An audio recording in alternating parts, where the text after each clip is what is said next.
Salhes USA के page पर अपने सब सिमरौनगढ़ में छी आए जे कि ऐतिहासिक मिथिला के राजधानी छले।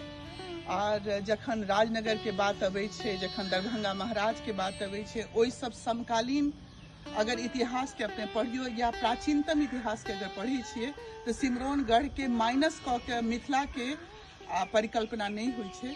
तो ये हमर सबके छोट प्रयास है कि हम अपने एलहुँ हैं सिमरौनगढ़ देख के।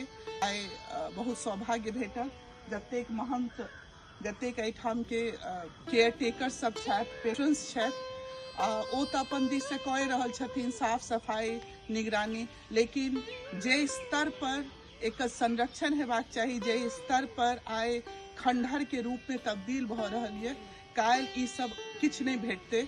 लोग अंकोर वाट जाय छे रूइंस देखल है, हिंदू धर्म के देखल है, कंबोडिया तक लोग जाय छे। ओ अपना हमर सबके बैकयार्ड में ये तकरीबन एक दिन में दरभंगा एयरपोर्ट से अगर कतौ से अबै छी, दरभंगा से एठाम आबि सकै छी, अगर इंडिया के बॉर्डर पर छी रक्सौल से आबि सकै छी, एठाम विजिट करियो।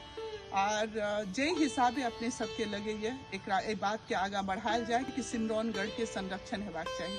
धन्यवाद।